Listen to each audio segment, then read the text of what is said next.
Thank you for this opportunity. Today we are on the final lap of our visit to KwaZulu-Natal. As I had indicated earlier, that towards the end of last year, the Portfolio Committee decided to embark on an oversight visit to KwaZulu-Natal as part of its normal oversight, activity. But as a consequence of the developments that were happening so thick and fast within the operations of the Ingonyama Trust Board, we then decided to bring our visit forward. And that is why we then decided to have this oversight visit taking place towards the end of February. So we have been here since Sunday in KwaZulu-Natal, and then so that we could actually go and meet with His Majesty, because we had planned that before we go anywhere else in KwaZulu-Natal, we would touch base with His Majesty the King first.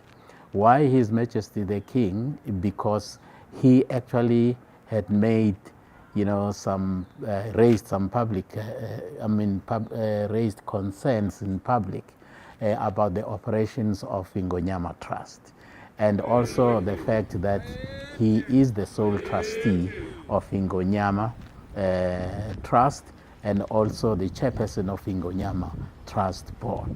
It was on those reasons that we decided to actually touch base with him.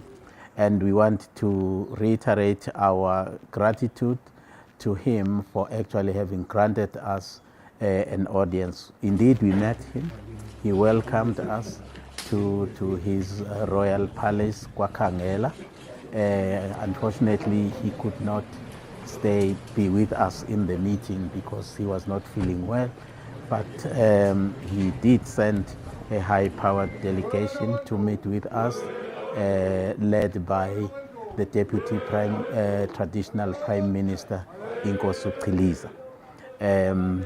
Then we had very good engagement with the King's delegation. In fact, they actually even shared with us the outcomes of the meeting that they had had on Friday the previous week, where the King had called Imbizo on the matter of the Ingonyama Trust and other matters. So the following day, after that meeting on Monday, then the following day, we had an occasion of meeting with Amakosi, who are also a critical cog in the operations of Ingonyama Trust, being the beneficiaries in the operations of Ingonyama Trust. So we also had a very fruitful engagement with Amakosi, the executive of the House of Traditional Leaders in the province, under the leadership of Inkosi Shinga.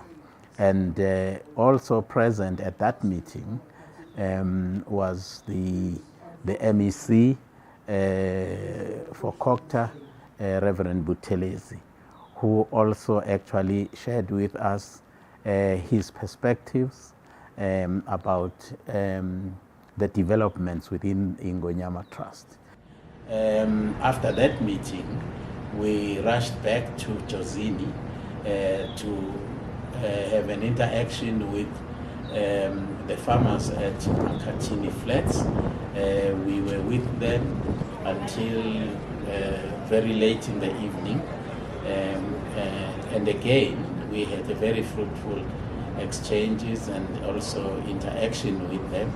They took us around, and the Farmers Support Program and the facilities that are there, which are meant to assist the farming operations of our people out there. On Wednesday, we then visited two communal property associations, one in and around Mpangeni Obizo CPA, and later one in Kwatuguza. At Obizo, the one at Obizo, we were actually very excited to see the CPA, which was properly run by, in particular, a young lady who actually is actually running the show there. That CPA is doing extremely well. They are involved in sugarcane farming, and they are making strides, and which are actually very, very commendable. We came out of that meeting greatly encouraged that indeed there are some CPAs that are doing a lot of good work. It is not all lost.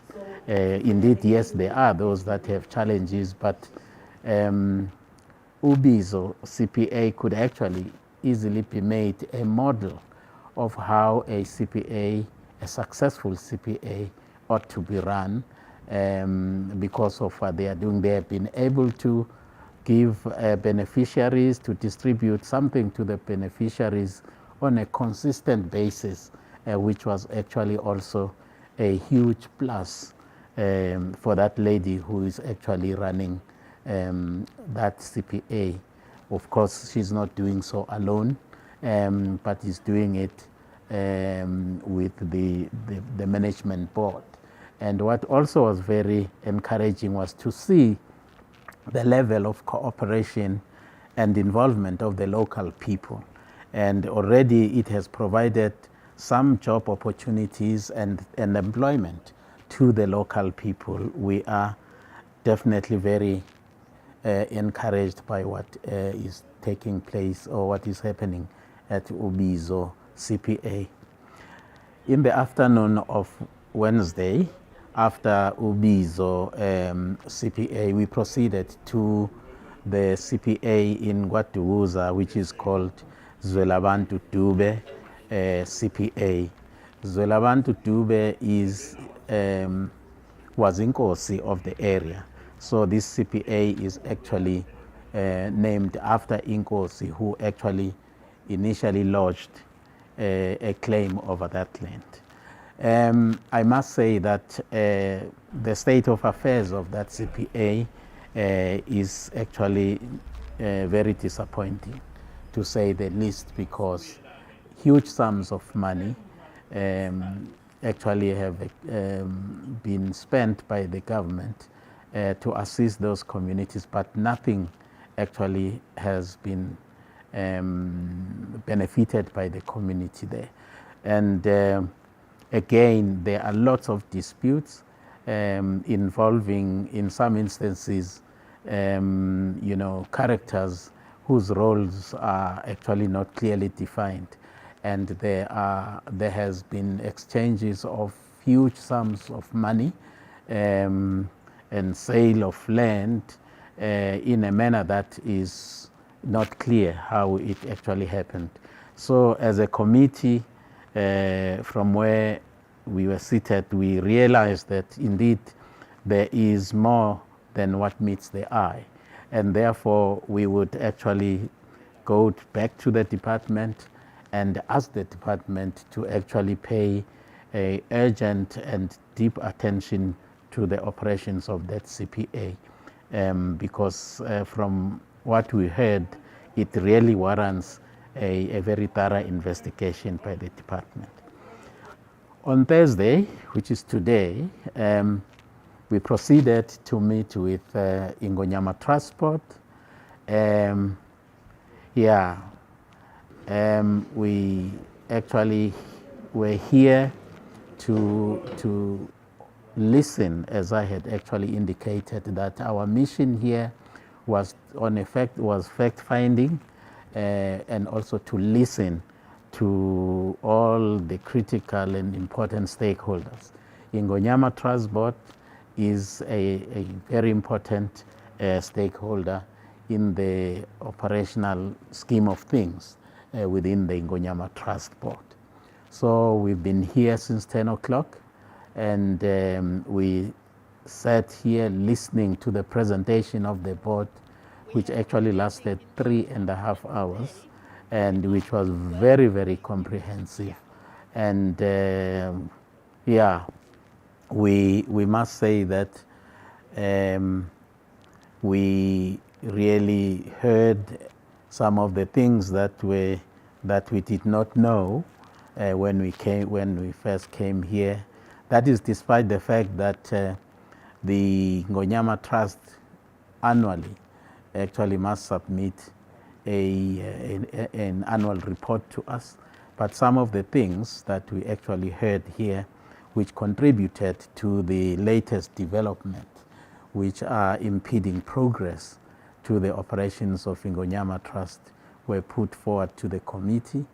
And we are therefore on our last lap of our visit here in KwaZulu-Natal. We are then going to go back to Cape Town, where we are going to have a meeting next week, Wednesday, to assess all the information that we have actually received from various stakeholders, with a view to actually compiling a report with recommendations from the committee, so that that report actually is tabled before Parliament for further interrogation. So I'm very satisfied that our visit to oversight visit to KwaZulu-Natal was extremely successful, and as a committee we have been made even wiser on a number of fronts, so that when we go back and have an interaction with the department and the minister, we have a lot to actually discuss and see how we take these matters forward. I thank you.